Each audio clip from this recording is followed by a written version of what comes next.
You're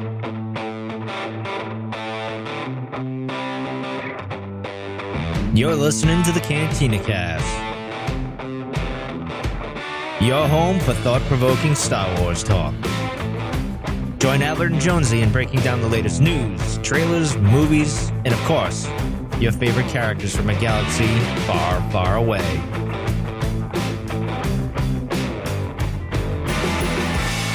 Hello, everyone, and welcome to episode 231, The Force Part 1. I'm your host, Albert Padilla, and not joining me tonight is none other than Mike. Oh, was that too soon? Sorry. I'm kidding. So honestly, it's actually kind of weird doing this without him. It's almost kind of surreal, but as Luke once said, no one's ever really gone. So if you listen to all the way through episode 230, you'll know that Mike has moved on from the Cantina Cast, but honestly, he's not far away. He's still producing and editing this show, and he'll be hosting the Cantina After Dark shows, or CAD. So if you're a Patreon member, you'll get to hear him there.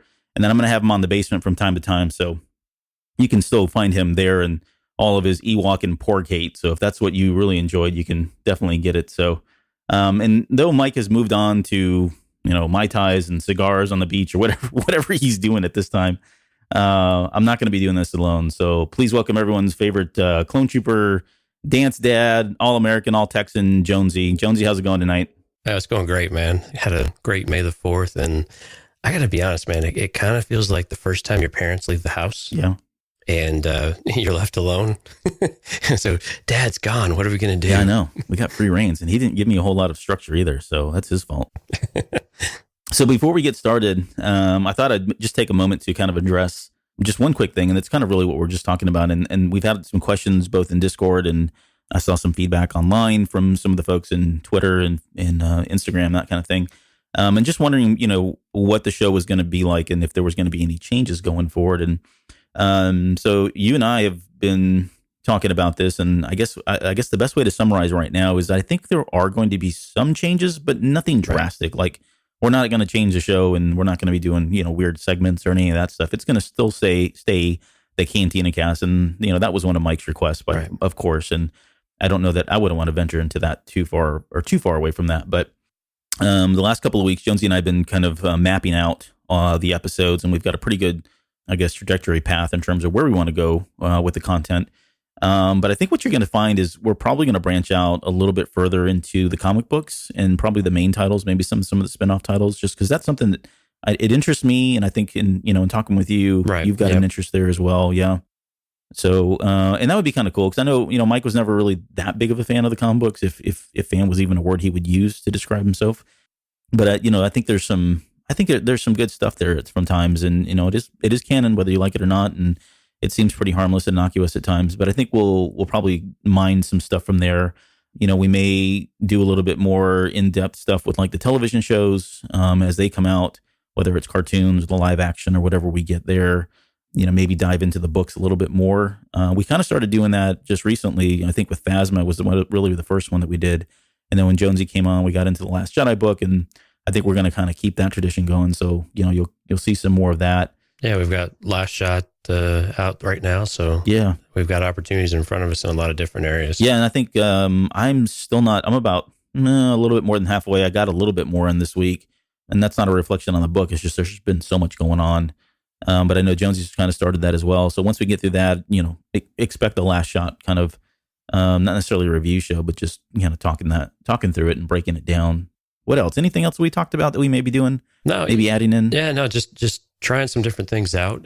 We want the feedback to come, in as well. So if you like something or if something doesn't seem to be working, just let us know and we'll adjust a little bit there too. But we want to keep the general premise of the show intact, thought-provoking conversation about Star Wars and things that interest us, things that we're passionate about that we like. We'll continue to be critical where it makes sense to be critical, and but overall just still have a good time and have a good conversation and try some new things out along the way and just see what works. Yep. Cool. All right. So there's that. Let's get into the news. So we are recording this on May 4th. So happy May 4th. May the 4th be with all of you, and happy Star Wars Day. Actually, we weren't even planning this. I think we had, so the topic of the Force, we had kind of I had that in the back burner even before Mike had announced that he was going to be leaving, and we just never got around to it. And then we were looking at the schedule. We thought, holy baloney, you know, it's like perfect. We have an opportunity to talk about it. But this is always a fun day for me. Like kids go dressed at school. My kids, like some of the teachers, were all dressed in their Star Wars stuff.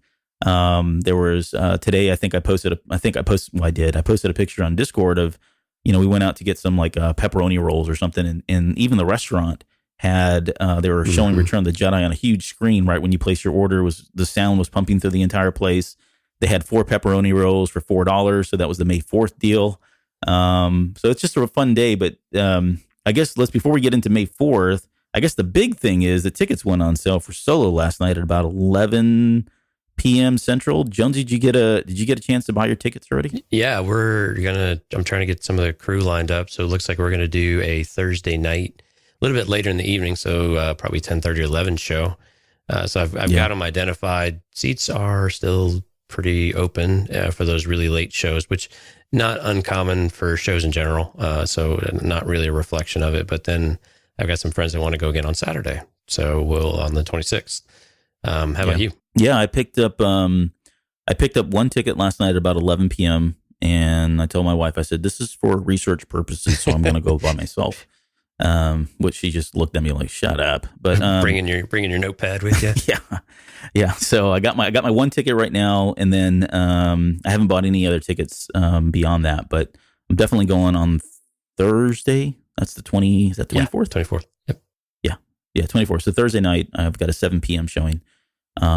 Just at the local draft house here where I live. So I'm pretty excited about that. That's where I'm going to, Alamo Draft House. Yeah. It's such a fun place. If you live in an area with an Alamo, you got to go. And if you visit Texas, give us a call. We'll go with you. Right. What else did you see today with May the 4th? Anything else catch your I was taken aback. I got to be honest with you. There was so much. And you know, for like in Houston, we don't really like it's not really this big of a thing. There's a few places that'll do things from time to time. Some of the bars will do it, and some of the stores will run it. But typically, it's just shopping online, and then those deals that you can get for a little while. But yeah, I went down to there's a local brewery called No Label Brewery just down the road from us, and they've got a great facility. They've just redone it, and they had a hop solo drink that they bring out every year this time of year. And so they were, you buy the drink, you get a glass. So I got me a hop solo glass. I've been posting it all over social media and everything today. Yeah. And I got me a nice little shirt. Buddy of mine met me over there after work. So it was fun. And kind of like you, my daughter, they did a May the 4th dress up day. I didn't even know about it till this morning. And so a friend of ours had made her a shirt a while back and posted that in Discord of Daddy's little princess with Vader. It's a vinyl cutout and stuff like that. And then it's super cute. And we're a real Disney family anyway. So it kind of fits with us. But yeah, it was a lot of fun. A lot of people really get into it. And it felt like they were a lot more into it this year than I remember in recent memory. Yeah. Yeah, it's been a lot of fun, honestly, and like I said, it's crazy. To your point earlier, it seems like there's more people this year, hyped up about it. And I don't know if that's because of the success of Force Awakens, Last Jedi, and now Solo just around the corner, or what. But definitely bigger than last year. I can tell you that. And what's interesting is even with some of the things that have gone with the movies recently, Star Wars in general is at such a height of popularity with mainstream people, which is general. And it's not this, quiet, nerdy subject anymore. It's just everybody wants to be a part of it. And actually, I had a question for you. If when people say, May the 4th be with you is kind of a joking, they're not really into Star Wars and they say it to you, how do you kind of react to that? So, well, I don't say and also with you, although I know where that's from. It's actually playing on like a religious reply kind of thing. Not to get into like religion and all that, but that's my first instinct, because I was born and raised Catholic for long part of my life, and whenever I hear that, that's the first reaction I want to come back with is, and also with you kind of thing. But I don't know. I mean, I host a meeting every morning at work, and it's a real quick touch base meeting, 15 minutes. And I actually ended the meeting today with, thanks everyone for joining. May the Force be with you kind of thing, or may the 4th be with you. and I got a lot of, snickering, and some people were happy and smiling and all that. But usually when it gets said to me, I don't ever respond back like, may the force be with you too, or may the fourth be with you as well. I don't know. It's just kind of like a ha ha he he kind of thing, but it seems like way more respectful now than it used to be. It's not, I don't get like, the rolling of the eyes or just the cold stares from people that I used to get whenever I would say it, or, they would hear it. So, yeah. And when they would say it to me in the past, I'd get a little shy and I didn't really want to embrace it. And so coming up to it this week, I really started thinking about it more and more. And I was like, you know what? In the past, this was probably the way that people wanted to connect with me about it, even if they were only had a cursory interest in it. And so I took a different approach this year. So when I had it this year, I kind of joked and laughed about it. And we talked about Solo. We talked about the movies, or somehow Infinity War kept coming up. I guess that's a thing right now. Yeah. Just kidding. Infinity War is fantastic. Go watch it. So I just had a little more fun with it this year than I've had in years past. And I was just curious what your take was. This is totally impromptu, folks. He didn't expect that kind of question. So kudos for rolling with it. Yeah, no, it is fun. And like I said, it's definitely different. And I don't know where that's from. Not that I'm complaining. I'll take it. It's, the more Star Wars fans we have out there, the better. So. Okay, so the other thing that we got a couple more things here. So let's talk about Solo. So right now, as of this recording, the latest is that this movie is tracking to hit somewhere between $165 and $175 million as far as its opening, which for me was like, whoa, really? That's a lot of money. But yeah, what did you think when you saw that number? I was quite surprised, to be honest with you. In my head, I was thinking and I'm trying to figure out what a good number really is for the movie to be deemed rather successful. And yeah. So here, let me, if I could. Yeah, go ahead. So Rogue One came in at $155 million for its opening, right? Right. So when you think about that, it's probably not that crazy. I mean, I got sticker shock, I think, when I saw it. But you've got Han Solo. He's an established character, right? You've got Lando. You've got Chewie in there as well. You've got Ron Howard as the director. You got a lot of things going for it, and you're coming off The Last Jedi. Maybe this number isn't so far fetched, even though the ticket sales may not necessarily reflect that right now. But it may not be inconceivable to hit 165 million, 175. And if they do come in there, I mean, they're going to be somewhere. I mean, they'll be, so some of those movies that are in there, like the Dark Knight Rises is in there at 160 million. They would come in higher than Batman versus Superman, which was surprising. That was like 166. I didn't realize it did that much money. Iron Man 3 is at 175. Beauty and the Beast, 175. Yeah. Civil War, 180, right? So they're going to be coming in somewhere in that, which is pretty good company if you think about it, all things considered, wouldn't you say? Yeah, that'd be really good company. My expectations were a bit more reserved. I was thinking if it hit 150, it flirted with Rogue One. I would think that would be a pretty good opening. Again, it's not a main saga story, but it's something that people are familiar with. And I'm curious if the higher projections are really that we're in kind of a hot movie time right now.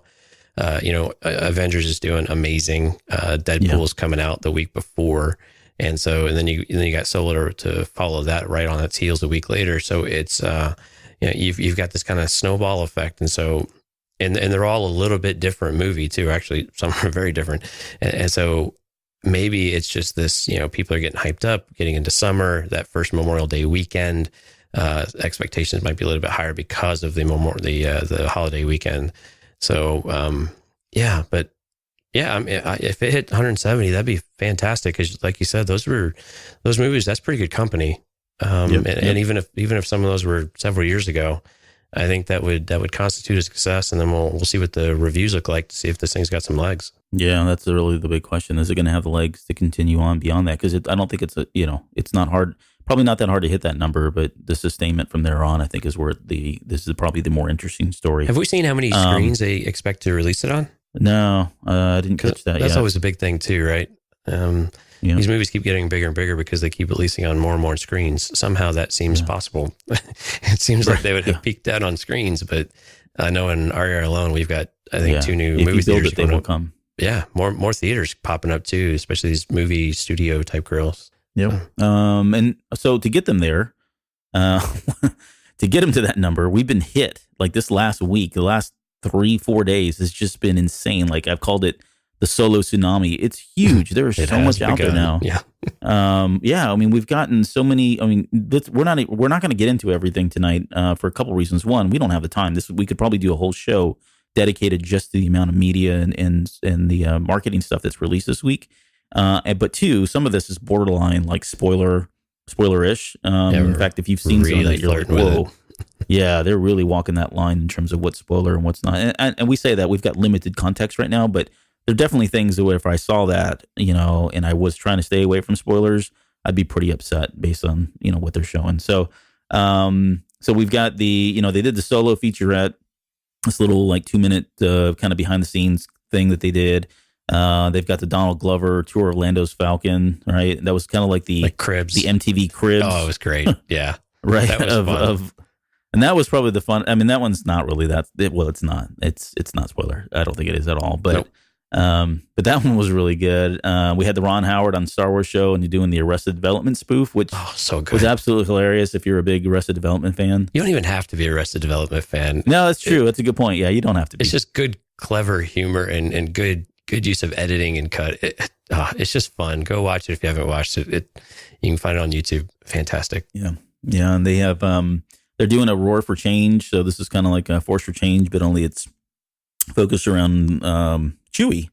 And so he's kind of like this, the whole thing is they're playing him up as this background character or like a real life character, I should say. And so you kind of see the BTS stuff with what it's like to be on set with Chewie and, that kind of thing, which is really cute. I mean, it's only like a minute or so long, but anything else that stood out for you as far as this? I mean, like I said, we could really spend a lot of time here and I don't want to dive into a lot of this stuff, but anything that really stood out for you? Well, we're seeing some different angles on some of the scenes we've seen early in the trailers. And so it's starting to change the shape of how I thought the movie was working. And I think some of it in particular is the scenes where they're kind of dressed up like mud troopers, I suppose, or something like that. So all over on the planet. So it's starting to reshape a little bit of how I'm thinking that scene's going to work. And we're going to focus more on this, especially as we get right up in the lead up of the movie. So we'll kind of see what else we get and what makes sense. We'll keep it as spoiler free as we can. But yeah, the only thing that's really stuck out to me is that the dice, we're seeing the dice in some of these, and these appear to be more flashback type scenes. So curious to see where the dice come in and how they actually fit into the lore now, because I'm starting to wonder if they've tweaked this a little bit. I mean, it's pretty much a guarantee they probably tweaked it, but if it's something that we're still going to recognize, or I'm okay if they change something like this a little bit, because as long as it works, it's just got to work.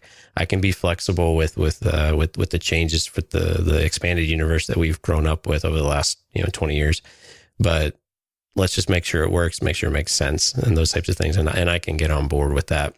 How about you? Has anything stood out that's kind of changing or that's getting you more excited? No, not really. I mean, we were talking before we came on the air. We were talking about the 360 thing that's out there right now with YouTube. Yeah, that was where like you can be like they stick you in the middle. Like if you were, it's almost like you're standing on the poker table in the middle, and you've got all these aliens surrounding you, and you get to kind of hear and you get to watch that scene. I think it's the scene. It could be just something similar to the final scene, but you can rotate the camera around and you can see all of these creatures looking at you. It's super creepy. I don't know if that's what they were going for, but they are very right there, and they're right there in your face. So that was cool. I like that. It was actually kind of fun to do. Yeah, there's been a few of these. I can't tell if they shot these scenes specifically for these commercials, which I believe happened with the Denny's commercial, and I think there was another one just recently that came out that was movie quality with characters, but it's not cuts from the movie. It's pretty much only cut for that commercial. Yeah, new footage. And so I'm kind of wondering if this is one of those as well, or if this is an actual scene that they've just popped a 360 in. So I don't know. Yeah, we'll see. Know very soon here, as a matter of fact. All right, and then the last thing we have to kind of talk about in terms of news is what are we calling this? Because is it the Cantina Cast get together roundup? Oh, it's a work in progress. That's what it is. Work in progress. But we're super excited for it. Yeah. So June 16th, we are going to hold a kind of a get together. So I don't have a lot of details right now, so I don't want to really get into too much. But what we've got planned is really, we've got a lot of folks in Discord that have obviously shown some interest. We've got some folks that live local to Austin. So here in Austin, Texas, we're going to try to pull some folks together. We'll probably do something before going to see Solo. So by then the movie will have been out in about a month, right? But we'll try to get together before the movie, go see the movie together as one big group. And then after the movie, we're going to get together and maybe kind of do like an after party kind of show or something. I don't know what we're doing yet, but we're still planning all those details. We'll have that on all the social media stuff. We'll have it in Discord, and then we'll come back on the air here and kind of give you some more details there. So stay tuned. Hopefully if this thing goes well, I made the joke, so long as everybody has fun or no one dies, we'll continue to do this. But we'll probably need some help doing that as well. So anything, did I miss anything there? I'll be out there for it too. I'm going to make the trek over from Houston. So looking forward to it, guys. Hope you gals too. Hope everybody can try to make it if you're in the rough vicinity. Movie times don't come out until the week of the movie. So again, we're not going to know the exact time for quite a while, but we're going to try to keep it to the daytime. And so we have some flexibility on before and after and kind of respect everyone's kind of personal life there. So, but yeah, it should be a lot of fun. I'm really looking forward to it. Sounds good. All right. So let's get into our main show. So as we were kind of planning the show out, we were really thinking about what aspects of the Force we wanted to talk about. And it's just so it really is huge. And it's in terms of what you could go and speak about. So we thought we'd go ahead and break this up into basically two shows. For this one, we're going to primarily be focused on the Cosmic Force. And then when we come back for the next show next week, we'll go ahead and pick that up with like the Living Force and maybe get into some other aspects of the Unifying Force and that sort of thing. And so, and that really kind of leads me into just kind of the open disclaimer. So, as we were kind of planning and putting down show notes, we realized that we were probably going to cross the streams, so to speak, and start really blending some of what we know to be canon and what we know to be legends. So just kind of take that with a grain of salt, that it really is hard to kind of unmarry those at times, especially when we're talking about this particular subject. So, but I think you'll find that the primary focus for this is really just around the canon stuff. I think that's where we've really put a lot of our time and effort is to stick with the canon stuff because, it has a rabbit hole. And I don't think the canon versus legends with some of these broader topics haven't changed completely. Yeah. So I think some of it's still relevant even as we get into more of a pure canon type of discussion. But we'll borrow a little bit here and there where it makes sense. But so give us a little latitude there. Yeah.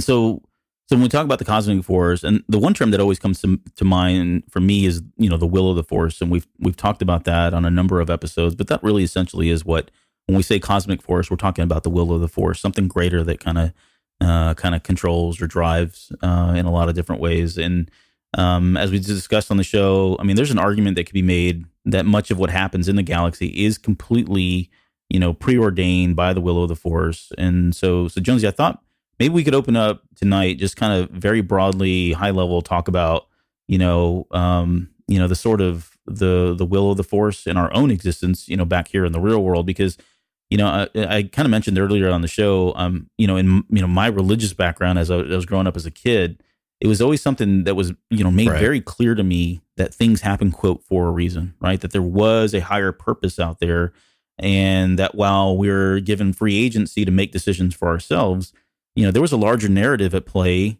here that, in the will of someone else, being God or whatever. But in here, back to the Star Wars world, that, the Cosmic Force really is the will of the Force. And it always seemed that whenever I saw that or heard that, it resonated with me because of those, personal life experiences. And it was really easily identifiable. Like, yeah, of course, I don't have full control of my destiny, that something is driving, and these changes that are happening in my life, or because of something, there is a reason, there's a higher power here at play. But did you ever get that connection, I guess, growing up, whenever you heard like the will of the Force, or if you really got into like the actual, definition of the Cosmic Force later in life? Yeah. And how I saw it most frequently and maybe most personally was it was more of a tool for comfort, right? So when things would go wrong or someone would pass away, and those types of events that have a really significant impact on your emotional state, that's the way that we comfort one another, that that it was meant to be this way, or whatever your personal belief system are.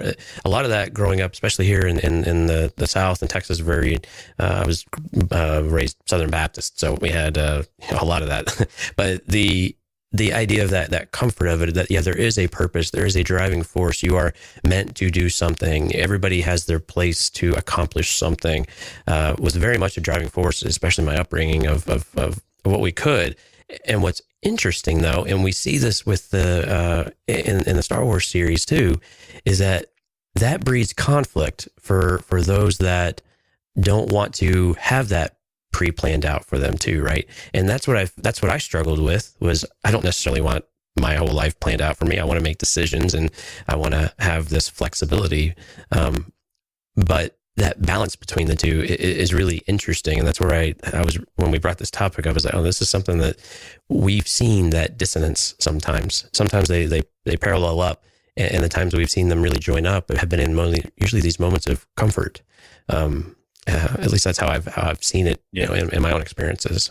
Yeah. And I think later on we'll get into, because what we're kind of, walking the line here with is how the cosmic force is interpreted or even attempted to be manipulated by, the dark side and how the light side sees it and utilizes all that. But we won't get into that just yet. But I want to talk about maybe the first real reference that we had of the cosmic force, because this kind of dates back to the Clone Wars, and really the Lost Missions, which is just still like one of my favorite segments of that whole series. I mean, there's a lot of great stuff in there, but they really... the last three episodes are just, it's so like good. fanboy heaven, right? I mean, it's like there's just so much content there. And especially for us as we're trying to, put shows together and look for, references and source material and stuff like that. I mean, it's just like a well of knowledge and things. But anyways, I think I texted you and Mike like 3 or 4 times, like, man, this is so good. Yeah, man, I know. This is so good. Yeah. I was like, come on, Jonesy, get a No. But so one of the episodes was voices, and you called it out because it was the first one that I think that we had that reference in there. And I've seen this episode many times, and I didn't get a chance to watch it honestly ahead of this show. But I know you did. I think you may have watched it more than once, 3 or 4 times. Yeah. Yeah. So maybe if you could just recap, what the episode is and the context of where the cosmic force is being spoken of in that episode. Right. Yeah. So this leads in where Qui-Gon Jinn, who was voiced by Liam Neeson, which of course got a lot of attention when that came out, starts. He's back. So he starts interacting with Yoda while he was in meditation. And if we remember back, and this may have actually, I can't remember if the Mortis arc specifically referenced the cosmic force, but it really started touching on a little bit there too. But Anakin also senses this. He hears Qui-Gon calling to Yoda.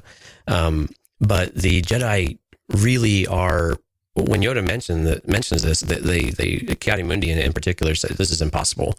You cannot retain your identity after death. And the Council even goes so far as to say that Yoda might be under attack from the Sith. And so Yoda starts... Yeah, he goes into quarantine at that point. I mean, he's basically under house arrest at that point, which is just mind-boggling, right? And under the premise that he had this special connection with Count Dooku, so he would be the ideal target for such an attack. So Yoda and Anakin, he asked him a little bit about his experience with Qui-Gon on Mortis, and Anakin's like, oh, it was just illusions, but he kept referencing back to Obi-Wan, like that's what Obi-Wan thinks. And we don't really get a clear idea of what Anakin thought of it, but it's clear that Anakin thinks there's more to it. And so, long story short, Qui-Gon says that Yoda, you need to go to Dagobah. Dagobah ends up being a wellspring of the Force, or a focal point in the Force, very strong, so that he can commune with Qui-Gon. And so while he's there, then Qui-Gon starts to explain to him how this is working. So he talks about the interconnectivity between the cosmic force and the living force. Things live and they die, and they transfer this energy between them. So you get kind of this, Q circle of life music. But that's how Qui-Gon is able to communicate with Yoda, through the living force into the midichlorians in his body.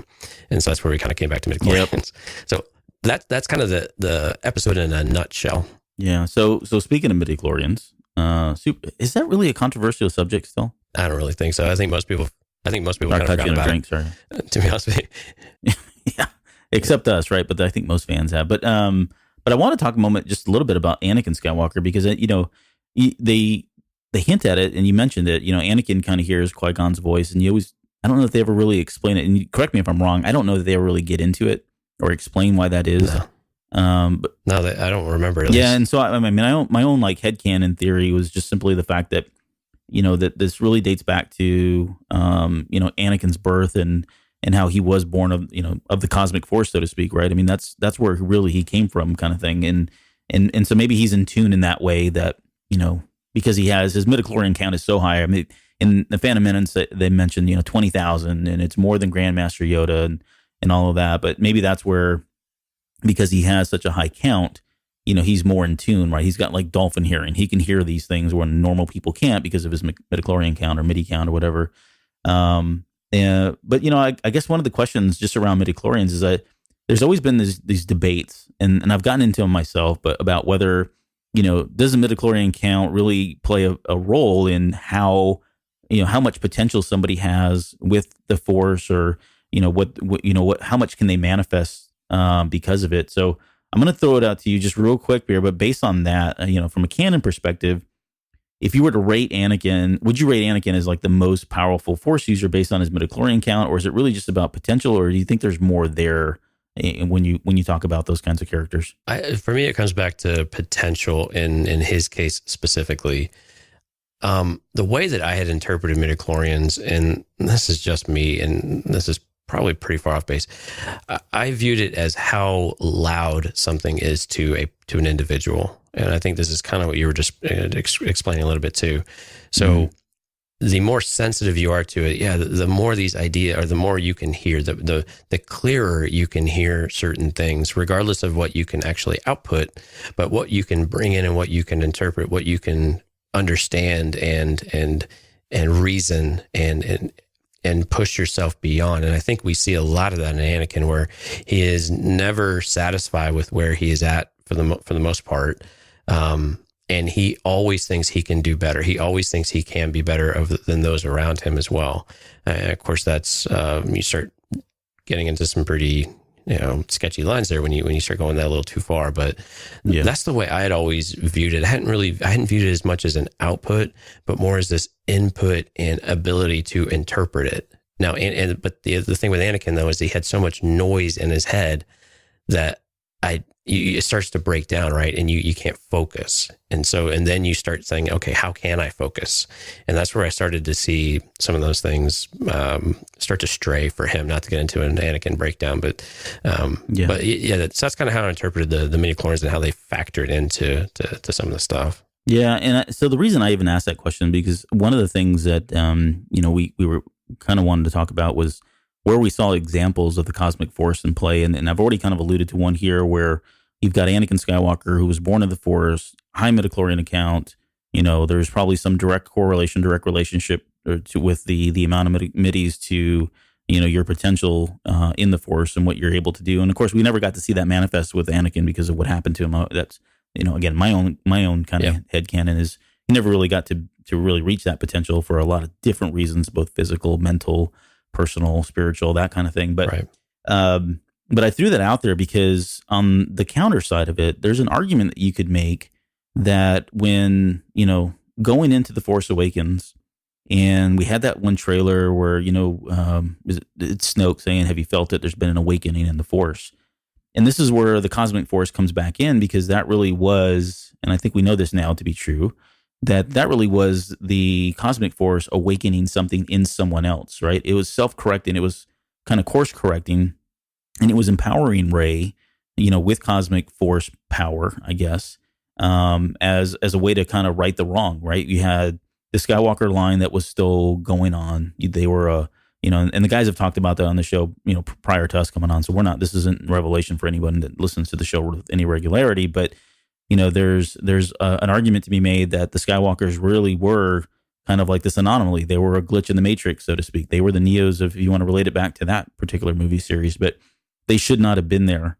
And, with Anakin and Luke Skywalker, it wasn't enough. It still wasn't enough for that to kind of fix itself, because now you've got Kylo Ren coming, right? Another Skywalker that's still out there living, breathing, imbalancing things in a lot of different ways. And so The Force Awakens, literally in Rey, and she's now imbued with this cosmic force, and it gives her all these abilities and the ability to, manifest the force very quickly in ways that Luke Skywalker admittedly says in The Last Jedi I've never seen before, and it scares me, that kind of thing. He'd only seen it once before. But here we go. This is another person. This is another example where somebody that was a nobody was chosen to expel this virus of the Skywalkers. And so now you got to wonder, like, so what if you, based on what we know of Rey, is she as powerful? I wonder if they ever did, like, if they were to actually go out and do a midichlorian count on her. I would suspect it's probably even higher than Anakin, because she, whatever, the cosmic force is now hell-bent on making sure that this thing does go away. So, he's going to juice her up as much as he can and give her as much as he can, or she can, so that, Rey has the ability to take it down. So I've got a really nerdy question, and I guess and what it all boils down to is, if you had to say who would have the most potential, do you think it's Rey based on what we know now, or do you think it's Anakin prior to where he kind of fell off and had his decline? Oh man, that's tough. I think they're, and I didn't prep you with that one, so boom, you got blindsided. Oh man, yeah, bam, what? I think they're actually pretty close, to be honest with you, considering the number of years that Anakin had to train. Where we see him, it's difficult to say that they're on the same scale or in the same point. But when you look at the abilities that she's already manifested and the ability to resist some of the things like that Kylo was doing, who was obviously trained for at least some period of time, and even Snoke. So she is not all powerful. Anakin was not all powerful. Clearly she can't resist Snoke. But to me, they seem to be on a pretty similar playing field, though. What she is what they're building her up to do. I think I'm there with you. I think she's got to be up at the same point, and maybe surpassing. Since we don't really know what these scales mean, it's difficult to really say one way or the other that this matters this much, or what this actually 100% guarantee means to interpret with that certain level. But I kind of think that they're around the same level. Yeah. Yeah, that's it. Yeah, and so I guess if my take on it would be about the same. Although I kind of just said that I would expect her to be a little bit more powerful, and unless we get a really big curveball again, I don't foresee her going to the dark side or anything like that, or something really horribly happening to her. So I don't know. I'm really excited about this next movie coming up, because I just want to know if we're really going to see that full manifestation of the Force and see what her ultimate, we talk about potential a lot, and, we could do a whole show on, who was the most potentially powerful character in all of Star Wars Legends or canon. I think there's some really good topics there, and some great characters that you could, point to and cite very specific abilities or very specific scenarios where you saw that potential there. But, sorry, but just getting back to Rey, I'm excited because I really want to see if are we going to really be able to get a sense of just how powerful she really is. We know she's powerful. We know how quickly she was able to come along in her training, but to me, it just feels like it would be really cool to get more than that, and maybe get the Anakin, and I'm using air quotes here, that we never got from the original Anakin that Qui-Gon saw, right? The ability, the potential that Qui-Gon saw in him. In bringing him in at such an older age. So one of the things I think was interesting in Voices was that they said that Qui-Gon was chosen by the cosmic force, and then so was Yoda. Now they were being very specific, though. They were talking about being able to retain your identity, but they were chosen for a purpose. Right, which I think speaks directly to the will of the Force. You have to preserve because there is a coming darkness. And so it's interesting to note that the cosmic force, unlike the unifying force that we've heard a little bit about too, the cosmic force recognizes light and dark, whereas the unifying force doesn't. They kind of view them as just part of the same body. So that was really interesting to me, that they do see the light and the dark. And I was curious as I was watching it. We see this with the light side of the characters. We have a lot of light side interpretations of the Force, but we don't always get this darker side. So I was really curious. I was like, man, is there a counterbalance to where when the light gets too strong? Maybe this is where we were going with Anakin. Things were getting so out of control with the Jedi, and I'm using out of control very loosely, folks, but things were going on this path to where someone like Anakin was necessary, to where, was he chosen for a certain, for this path, to start this path of correction, and then Right. it was Luke. I mean, so how many folks really fit into that mold? Because even Luke, to an extent, has to fit that mold, right? So it was just interesting that they said that they were chosen, and I just thought it was a very interesting choice of words. Yeah. Well, and there's one thing that I want to just briefly touch on that kind of speaks to it in a roundabout way. But there's from the Force Awakens visual dictionary, and it's talking about the awakening. There's one particular line in there. It says that since the disappearance of Luke Skywalker and the shattering of his fledgling Jedi following, the cosmic force has lain dormant. So it's actually called out in the visual dictionary. It's used, by its proper name. The cosmic force has lain dormant, seemingly quieted to those able to sense its presence. The adventures of Rey and Finn on Jakku coincide with a turbulence in the cosmic force, a sudden ripple indicating the awakening of newfound ability. So right there, I mean, it just kind of tells you that, to your point, they were chosen. Maybe that's the word that was used then. Here it was the awakening, but it seems like the cosmic force has these ebbs and flows of when it comes into power, and it just, it tries to self-correct. It tries to regulate. It's kind of got its own self-regulation, its own self-regulator, I guess, in terms of the force and which side has, more dominance or is maybe going down the wrong path. So, I think it's just an extension of what you're kind of referring to there being those guys being chosen. So, any other final thoughts there before we move on to light and dark? No, I think this is going to get good.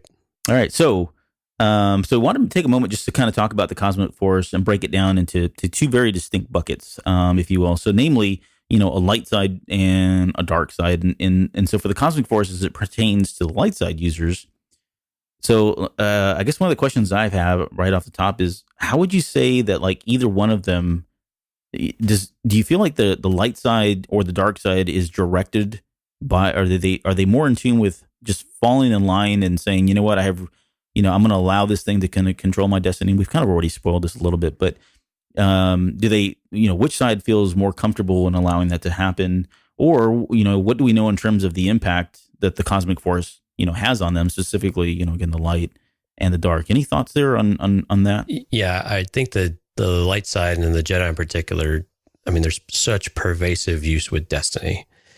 I think when we looked at the dark side of it, they use it a lot too, but I view it more as a manipulative factor rather than an actual belief system. And again, there are factions of the Jedi that I think they call them free will Jedi, and I couldn't quite figure out where that was at. But the Jedi really do believe in destiny. Like there's the will of the Force. It will guide us.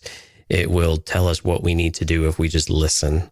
And trust in it, like cheer it. Yeah, right? Exactly. You have this faith that everything will work out a certain way, the way it's meant to be.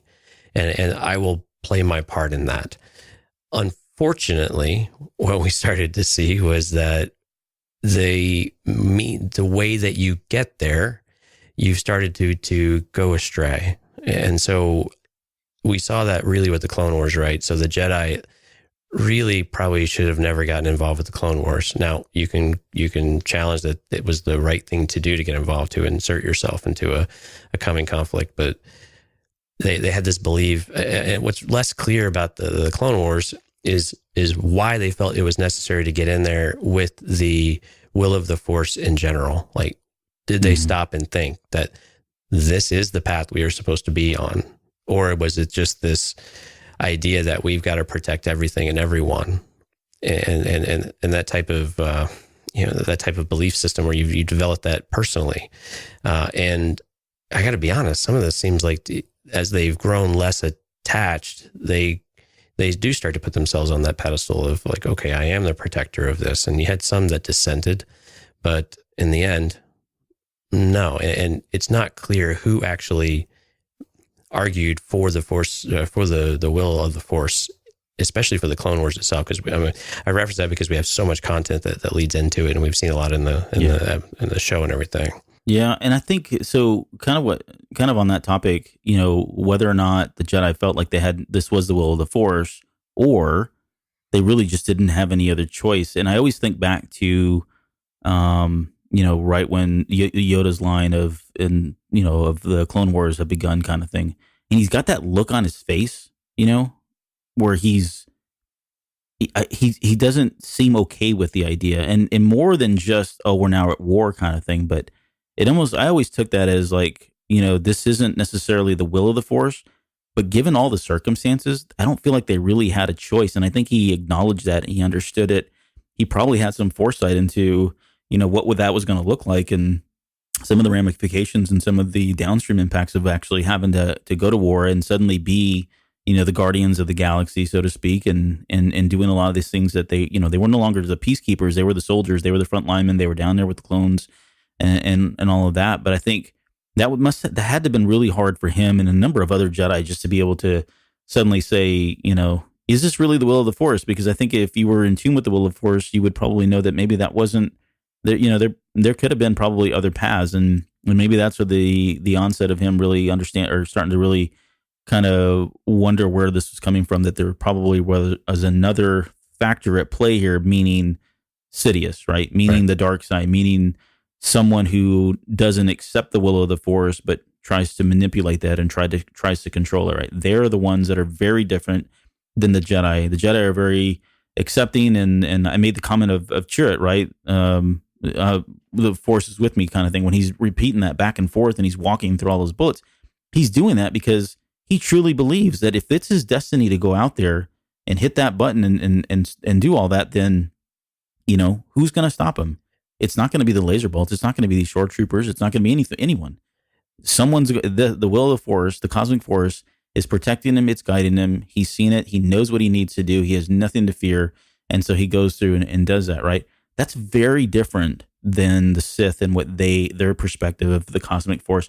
And we're I'll kind of just bleed these together, even though we talked about separating them. But, when you talk about like the Sith and what they're trying to do, it's really about them not wanting anyone to control their destiny. They don't want to feel like they don't have full control over the Force, rather than allowing, the Force to have its will. They want to control that will. They want to be able to do all of that. And it's a very different perspective. And I think that's why, I wouldn't say they're necessarily scared, I guess, of the cosmic Force, but they don't seem very in tune with it at all. It almost feels like they've shunned that piece of it out. And, you can even make the joke. I was just kind of thinking about this when we were talking about may the Force be with you. I don't think you'd ever hear somebody from, on the dark side say, may the Force be with you, because that implies that again, something bigger, a higher power is controlling you. And that seems to kind of go against the grain of what the Sith are all about. Yeah, so and we're really going to get into that when we get into the living Force, because I agree with you 100%. I think the dark side users tend to gravitate more to the living Force, where you have the very emotional responses, a lot of instinct. They talk about breaking chains. So we're going to get into some of those. But I think Yoda is an interesting one too, because we see with cosmic Force users, they use a lot of foresight. They want to see the future. They want to be able to know what that path is so they can get there, and how they achieve it. And we saw a lot of that with Yoda. But as he moved from the prequel trilogy era into Empire and Jedi, we see him very much more involved with more of the living side of the Force. So it was interesting to see, and we'll talk a little bit on it next time, about maybe that journey that Yoda goes on and why that was necessary. But I completely agree with you. The Sith in particular are much more flexible with the Force in general, and how they want to how they want to interpret it. Because the Force in general is a means to the end. It is not the end. And with the Jedi who believe in the will of Force, it is the end. It is the only thing. It is the Force. And you're right. Yeah. Dark side users, it's like, no, this is what I'm going to do to achieve whatever my goals are. And I think we see Sidious a really great example of that in the Clone Wars, and especially towards the end of Rebels, where we really saw this interest in this power. And I'm still not clear about how much he knew about it already before we started opening these gates and whatnot. But I think that was just a really interesting dynamic of what's the objective of the Force for each one of these groups, whether it is the objective or it's just my tool to achieve my own. Yeah. So, and you've got a quote in here from, not to plug the Han Solo movie, but the quote of "There's no mystical energy field that controls my destiny." Right. Yeah. Right. I mean, so it probably extends beyond that. We have we know, I guess, from canon that Han Solo is not in tune with the Force. He's not Force sensitive in any way. But it just speaks to, there are plenty of there's sects of folks and groups out there that just really don't even have any belief in any of this. So it makes you wonder if really, it's almost like faith now. The people that really believe in faith know that, or at least believe that the folks that don't know any better, right? And in the same way here is that Han Solo feels like, hey, and there's nothing controlling my destiny. But if you were to ask a Jedi, they would just laugh and say, yeah, right, buddy. You have no idea. There is something controlling your destiny, right? Whereas if you were to ask, again, a Sith, they would say, yeah, you're exactly right. No one controls your destiny. You control it, kind of thing. And then you had something in here too that I don't know if we can talk about just real quick, but the conflicts and the idea of redemption between. Oh yeah, you got Vader and Revan listed, but what are your thoughts on that? Yeah, as I was reading through and doing some different research, I looked and I started seeing these sects. So you have the free will Jedi, right? And so these are the ones that don't necessarily believe in the will of the Force, like everything is predestined for them. There are choices. Their choices matter. Their choices impact the end game. They are not predefined.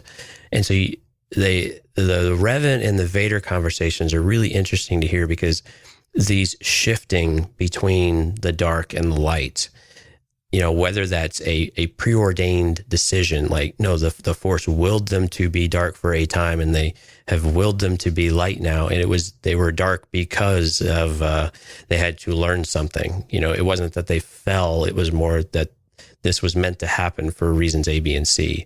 And so it's this really interesting dynamic with these characters that fall into this redemption category, because is it meant to happen, or was it the choices the individual made or the influences of those around him? So, Luke to Vader in that case, that helped bring them out of that darkness and back into the light.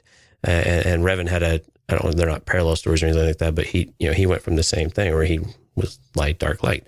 So I just thought it was a really interesting dynamic with the cosmic force of whether or not it is something that truly was meant to happen that way, or if the choices were there. And it's a circular reference of a discussion, but it was just interesting to try to get my head around and think it through.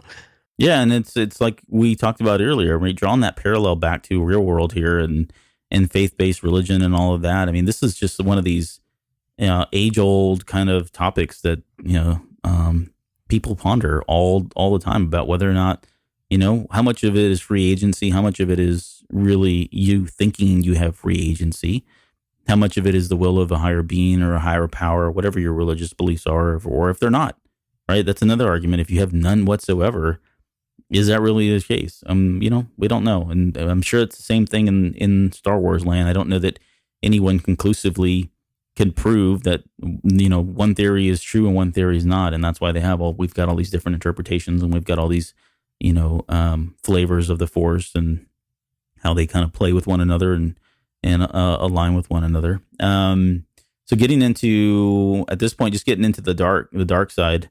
And we've kind of already talked a little bit about it, but, I don't really believe this, again, this kind of really conflicts with a lot of their beliefs in terms of, who's controlling who kind of thing. And yeah, I think they seemed a lot, you mentioned it earlier, but relying on destiny. We've got Vader saying it in the original trilogy. We've got Palpatine saying it, everyone, and it seems like they're using that really just to manipulate. It's almost like, hey, we know what you believe, and so we're going to use that because we have a pretty good understanding of it as well. But we're going to use that to manipulate you because that's how, we know it. We know that that's accessible for you. And that's a path that we can kind of go down and start talking about, that you're going to be able to kind of equate to being, your belief, so to speak, right? That's their entry point into it. Well, but it never felt sincere. It never felt like any of them really truly believe that. There were ulterior motives at play. Well, and what's so interesting, when you look at Jedi, you talk about destiny, you have Obi-Wan telling Luke it's his destiny to face, and you've got Palpatine and Vader saying it's your destiny to join. I mean, those lines are steering towards the same place. So you can imagine for a young person who is finally understanding a little bit, or is very much still in the growth part of the curve, that you have these similar but different approaches to it that can just drive you crazy. Like, what is the right choice? Everyone telling me it's already decided. And so we have to be a little bit fair that the manipulative side of the dark side just seems natural to them, right? But we definitely see it within the lighter factions too, where they use it to just say, this wasn't, like Qui-Gon to Anakin's family, this wasn't an accident that I was brought here. These things were destined to occur. But I think in general, though, definitely dark side are clearly bending things to their will. There is no question that they are influencing, especially the younger folks, how they want to be shaped, or how they want to shape them in order to bring them to their way of thinking, or their path, if you will. Yeah. All right. And so the last thing I guess that we'll kind of touch on is a lighter topic, I guess, but it's certainly one of the more controversial that's come out recently here. And so what we're talking about is the world between worlds. So this is if you did not follow Rebels, or you didn't catch some of the final episodes, there's a particular episode called The World Between Worlds, and it really it talks about this world. I guess it's kind of in unknown space. It's the in-between, or wherever. Yeah. It's the in-between, of worlds. And Ezra finds himself there. And while he's there, he's got all these different pathways, and each pathway leads to certain events in time. So time and space really have no kind of, they're not quantifiable here in any way. And so he's able to see these events that are happening. And at one point, he pulls Ahsoka in, which, is something that happens. He pulls Ahsoka in from the battle that they were having in the season finale of season 2. And so the reason why we're bringing this up is because this seems to kind of go against, it almost seems to completely unhinge or undo the whole thought or the notion of that there is a will of the Force, that things are predestined and that you can't control it and something else is controlling you. But clearly here in A World Between Worlds, Ezra has the ability to change all of that. And he's tempted at one point to save Kanan just before he dies. And, Ahsoka talks him out of that. And we don't really get to truly understand what the ramifications of that, of something like that would be. We can probably make our own conclusions based on what we know from like other literature and movies and media and stuff of what happens when you start playing with, the past and the future and that kind of thing, and how it never really plays out the way it's supposed to. Things always get worse for some reason. And rightfully so, probably. But it does conflict, right? The idea that there's some place out there where you're able to go in and completely change the destiny of things seems very counterintuitive to the idea of the cosmic force. So it turned out to be kind of a very, for a very short time, limited time, it seemed like a very controversial subject. And we talked about it here on the show about, would we ever want to see this world between worlds again? And I think we all walked away with that as saying no. Like, this was a one-time thing. It was kind of cool to see. Don't ever touch it again, right? Leave it alone. There's just too much danger here. It's a break glass thing if suddenly, no one's watching Star Wars and you've got to spur up some interest and get people talking about it. Maybe go break the glass and say, okay, we're bringing back the World of Worlds. But anyways, I've gone on long enough on it. But so Jonesy, I guess for you, any other thoughts about the World Between Worlds and what it could potentially mean either now or in future Star Wars stuff? I'm with you. I hope we don't see this again. It was interesting. We got to see Ahsoka come back. That was important for everyone, I think. But yeah, I have a hard time that this aligns with the cosmic force at all. It just can't. And that's the thing. So does it really undo the cosmic force, or is this just an extension of the cosmic force? Yes, this is another thing. Somebody made this, and this is the Force made this, and there's a reason for it, and that's why it's there, and it was meant for Ezra and only Ezra. I just don't know how you explain that. I really don't. Just in general, I don't know how you can say that there is a a predetermined path. And I know some people believe that you have choice points that can wiggle you along that path, but you will always end up in the same place, right? That's the idea of the will of the force. No matter how you get there, you still got to the same exact place. So these ideas of corrections, I guess you could start to play with that in here, but this seems like such a significant deviation to try to correct. Like something has to have gone wildly wrong for this to even be an option. But to me, and maybe you already brought it up, that the force will lay dormant and let things go on for a while and see how it works. This is why I don't know that I really buy into the will of the force as much as I want to. I think I don't know that I do. I think my interpretations of the force are just a little bit more, just a little more broad than it has a clear direction that these characters all need to go through, right? Or that we need to go through. But yeah, so I think this is completely at odds with it. I don't know. I still haven't been able to quite reconcile how what we saw in that episode really fits in with the force in general. Yeah. I mean, you could always make the argument that if someone was to suddenly be saved, Ahsoka, or let's say he just did, let's say for the sake of argument, he reaches in, he pulls Kanan out, and Kanan suddenly is alive and well, and things go on from there. If you really truly believe that there is the will of the Force, then you could make the argument that, well, the will of the Force knew that Kanan was going to die. He had no choice but to die, but he also knew, or I guess the will of the Force also made it possible for him to come back. So his ultimate fate, his ultimate end really wasn't in that moment when he, saved Hera and them. It was really later on in the story that's now going to be told because he was rescued, right? All of that. If you truly believe that that is the will of the Force, then everything happens for a reason. And that thing was there for a reason. And, Ezra reaching in and pulling him out and saving him and bringing him back to life, so to speak, or preventing him from dying happened for a reason. So, I mean, you could go down that path, but it just seems very messy. It seems very complicated, I think, at that point. And for Star Wars, I don't know. I don't know that it has its place there. Again, it was really cool to see, but I don't know that it should ever come back at this point. Yeah.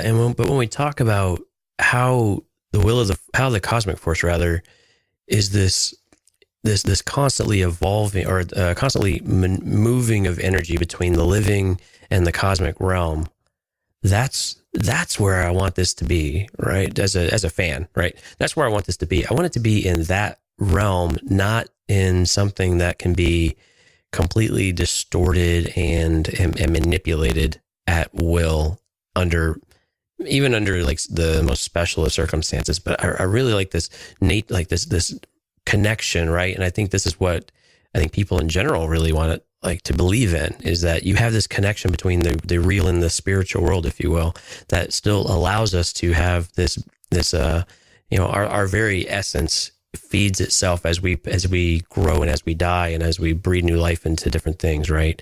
And that gives us purpose and focus, I think. Yeah. And at least it can for me. And so that type of action, that's what I want to be able to see. I like this interaction between ideas of the Force, but I don't need to see something that completely, I don't want to get overzealous with it, but that kind of can tear it apart. If Sidious gets in there, make no mistake, he will tear this thing apart to his will, right? And that's why it's so dangerous. The story, at least. For us as fans, it could tear our world apart too, I suppose. But this idea of this flow of energy, and that's what makes that's what makes that episode interesting, though, is what if Sidious gets it? What would he do with it? What can he do with it? We don't know the answers to those questions. We can hypothesize a bit, but goodness gracious, what could Palpatine do with that kind of power and influence? It would be phenomenal to see. I think that would be actually really, really interesting to see. But yeah, I think it would completely break everything we knew about the Force. Yeah, you think The Last Jedi made anybody mad? Wait till that happens. But it would be interesting. This is where I think some of these parallels, like bring Legends back for some of this type of stuff. Right, yeah, give them a safe place to play. Yeah, we'd be like, never mind, it was just Legends. We're good here. Nothing to see here. Move along. Well, all right. So that was, so I think that's probably going to do it for this show and in the Cosmic Force. And like we said, next week we're going to come back. We'll talk about the Living Force. We'll talk a little bit more about the unifying force. And then I want to get into maybe some physical manifestations of the force. And really what I'm referring to there is, can we maybe talk about some of our favorite kind of displays of force or displays of power that we've seen? Because I think there's some really cool stuff out there. And then we may have to pull from Legends, because I've got some very specific things in mind that we don't see in canon. So absolutely. Yeah, but before we go, any final thoughts on the cosmic force or anything else we talked about? No, it was a fun topic to get into. I hadn't thought about it in a while, to be honest with you, except for some of the stuff we had in Rebels. And man, people, seriously, go watch the Lost missions. If you don't watch the rest of that season, the last 3 episodes are worth its weight in gold. They're a lot of fun. It's just a lot of fun to watch, and I think you'd enjoy them. I think they're still on Netflix, if I'm not mistaken, right? Yep. That's a good, they don't ever seem to go away. So maybe in 2019 they'll go away. Yep. Until next year. So you get them while you can. Okay. So before we go, just one last thing, and this is kind of unscripted, but so hopefully you guys enjoyed tonight's topic, and we definitely want to keep the theme of thought-provoking Star Wars talk going. And if at any point you felt like, hey, I've got questions, or I've got some answers, or I've got some other opinions and stuff, please send us an email or let us know in some way so that we can, gather that and either bring it back to the show or use it for something we didn't really talk about earlier on the show. Was we were going to try to do more feedback listener shows, on a regular basis. So that's definitely good content for us. It's good for us to have in the back pocket so that we can kind of build that up and build those shows out. So as far as how to find us, you can find us on Instagram at the Cantina Cast. On Twitter, we're at the Cantina Cast. Facebook /the Cantina Cast. And if you'd like to shoot us an email, you can shoot us an email to cantinacastfanmail@gmail.com. If you'd like to support the show, either by buying something off TeePublic or joining one of our Patreon levels, you can certainly do that. It's very appreciated. But if you don't want to do that, please leave us some good feedback, either on iTunes, Google Play, or wherever you catch your podcast. We do appreciate the feedback. It's very humbling. It's always sincere to hear, and so please keep that going. So with that, that's going to do it for May 4th, 2018. So on behalf of myself, Jonesy, the rest of the crew that helps around here to keep things going, thank you guys for listening. We'll see you all next week as part of part 2, our Force discussion. And with that, we're out of here. Have a good night, folks.